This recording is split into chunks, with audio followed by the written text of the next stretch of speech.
আল্লাহর নবী বলছেন, শোনো, ইন্নী রাআইতু লাইলাতা রাজুলাইনি ফাতায়ানি, আমি স্বপ্নে দুজন লোককে দেখলাম, তারা আমার নিকটে আসলো।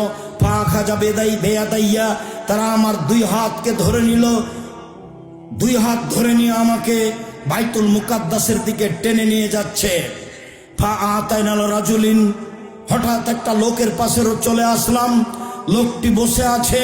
অরাজুলুন কায়েমুন, একটা লোক পাশে দাঁড়িয়ে আছে। অফিয়াদিহি কালবুন মিন হাদিদিন, তার হাতে রয়েছে লোহার বাঁকা লাঠি। ফাইদখিলুহু ফি সিদকিহি, লোহার বাঁকা লাঠি তার মুখের ডান পাশ দিয়ে ঢুকে দিচ্ছে, ঢুকে চিরে ফেলছে। হাত্তা ইয়াবলুগা কাফাহু, চিরে পিছন দিকে নিয়ে যাচ্ছে। ওয়া ফলো বিসিদকিহিল আখার, মুখের অপর সাইডও এইভাবে চিরে ফেলছে। ওয়াইদু সিদকুহু কামা কানা, বাম দিক চিরতে না চিরতেই মুখের ডান দিক আবার ঠিক হয়ে যাচ্ছে। ফায়াউদু ফায়াফালু মিসলাহু, আবার ডান দিকে আসছে, মুখ চিরে ফেলছে। আমি বললাম, মা হাজা, একই দৃশ্য। কালা তারা দুজন বলেন, ইনতালেক, চলতে থাকেন। ফান্তালাক না, কিছু না বলে চলতে থাকলাম। ফাতাইনাল রাজুলিন মুস্তাজনালা কাফাহু, আস্তে আস্তে হঠাৎ একটা লোকের পাশে চলে আসলাম। দেখি লোকটা চিত হয়ে শুয়ে আছে, পাশে একটা লোক দাঁড়িয়ে আছে, তার হাতে একটা পাথর রয়েছে। ইয়াস্তাখবি রাসাহু, পাথর দিয়ে মারছে তার মাথার উপরে। ফাতাদাদা হাল হাজারো ফান্তালাকে লিয়াখুজহু, মাথায় লেগে মাথা ভেঙে চৌচির হয়ে যাচ্ছে, পাথর ছিটকে দূরে চলে যাচ্ছে। ওই লোকটি পাথর আনতে যাচ্ছে, পাথর আনতে না আনতেই মাথা ঠিক হয়ে যাচ্ছে, আবার মারছে। দৃশ্য দেখে আমি বললাম, মা হাজান, একই দৃশ্য। তারা দুজন বললেন, ইনতালেক, চলতে থাকেন। ফান্তালাক না, কিছু না বলে চলতে থাকলাম। চলতে চলতে ফাতাইনাল লাগবিন মিসলিত তান্নুরে, চলে আসলাম একটা চুলার পাশে। আলাহু জায়কুন আসফালাহু ওয়াসে, যেই চুলার উপর দিক সংকীর্ণ, নিচের দিক প্রশস্ত। তন্দুরি রুটি যেই চুলাতে বানাই সেই চুলার মতো। দেখি চুলার ভিতরে কিছু মানুষ রয়েছে। তাতাহুন্নার, তার ভিতরে আগুন জ্বলছে। ফাইজা ইরতাফাউ, যখন আগুন জোরে জ্বলে উঠছে, ভিতরে যা কিছু আছে সব উপরে চলে যাচ্ছে। ফাইজা খামাদাত রাজাউ মা ফিহা, আর যখন আগুন একটু কমে যাচ্ছে, ওই যা উপরে উঠেছিল তা নিচে চলে যাচ্ছে। উপরে উঠার সময় মনে হচ্ছে বের হয়ে পড়ে যাবে।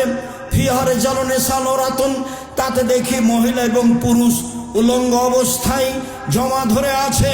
আগুন জোরে জ্বললে ধাঁধা ধাঁধা করে উপরে চলে যাচ্ছে জমা অবস্থায়। পরনে কোনো কাপড় নেই। আগুন কমে গেলে আবার নিচের দিকে চলে যাচ্ছে। আমি বললাম, একই। তারা দুইজন বলে, ইনতালেক, চলতে থাকেন। ফান্তালাক না, কিছু না বলে চলতে থাকলাম। চলতে চলতে চলে আসলাম আতালা নাহার মিন দামিন, একটা রক্তের নদীর পাশে। দেখি নদীতে শুধু রক্ত, অন্য কিছু নেই। নদীতে পানি নেই। নদীর পাশে একটা লোক দাঁড়িয়ে আছে, নদীর মাঝামাঝিতে একটা লোক আছে। কুল্লামা আরাদা ইয়াখরুজা, যতবার লোকটা নদী থেকে উঠে যাওয়ার চেষ্টা করছে, পাশে যে লোকটা আছে তার হাতে একটা পাথর আছে, মারছে মুখের ওপরে। মায়ের কারণে লোকটা আবার নদীর মাঝামাঝিতে চলে যাচ্ছে। যতবার উঠার ইচ্ছা করে ততবারই তার মুখের ওপরে পাথর মেরে তাকে রক্তের নদীর মাঝামাঝিতে করে দেয়। আমি বললাম, এ কি? তারা দুইজন বললেন, চলতে থাকেন। চলতে থাকলাম, কিছু না বলে চলে আসলাম একটা সবুজ বাগানের কাছে। বিশাল বাগান, গাছপালা খুব সবুজ। দেখি সেখানে একটা অনেক বড় গাছ, গাছের পাশে একজন বৃদ্ধ মানুষ বসে আছেন, তার সামনে কতগুলি বাচ্চা ছেলে আছে। একটু দূরে একজন লোক আছে। অফিয়াদেহি কাল্লবুন এই নারা, তার হাতে একটা লোহার বাঁকা লাঠি রয়েছে। সে বারবার আগুনকে উত্তেজিত করছে। ফাসায়দাবিয়া সাজারা, তারা দুজন আমাকে গাছের উপর দিকে নিয়ে চলে গেলেন মাঝামাঝিতে। পাদ খালানি দাঁড়ান মা রায়তা হাসানা কাত্ত, একটা ঘরে ঢোকালেন। এত সুন্দর ঘর আমি জীবনে কোনোদিন দেখিনি। সেই ঘরে রয়েছে শাবন, যুবক আছে, শাইখন, বৃদ্ধ মানুষ আছে, তারপরে নিশা মহিলা আছে, আর সিবিয়ান বাচ্চা ছেলে আছে, অনেক পুরুষ নারী আছে। ফাখরাজানি, তারা দুইজন আমাকে সেই ঘর থেকে বের করে নিলেন। ফাসায়দাবিয়া সাজারা, আলা উপরে আমাকে নিয়ে চলে গেলেন, ওয়াদখানেই দাঁড়ান, আর একটা ঘরে ঢোকালেন। হে হাসান আফজল মিনহা, পরের ঘরটি আগের ঘরের চেয়ে অনেক অনেক অনেক বেশি উত্তম। সেই ঘরে রয়েছে যুবক, আর সেই ঘরে রয়েছে বৃদ্ধ মানুষ। আমি শেষ পর্যন্ত তাদের দুইজনকে বললাম, এতক্ষণ পর্যন্ত কি দেখলাম তোমরা দুইজন বলে দাও। তারা দুইজন বললে, হ্যাঁ ঠিক আছে, সব আপনাকে বলে দেব। ওই যে আপনি প্রথম লোকটিকে দেখলেন, যে লোকটি মুখের দুই সাইডকে লোহার বাঁকা লাঠি দিয়ে চিরে ফেলা হচ্ছিল, ফরাজুলুল কাযযাব, সে মিথ্যে কথা বলতো, মিথ্যা আকাশে ছড়িয়ে যেত। ইফলবে ইয়াউমাল কিয়ামা, কিয়ামত পর্যন্ত তার মুখকে এইভাবে চৌচির করা হবে, চিরে ফেলা হবে, কারণ সে মিথ্যা কথা বলতো।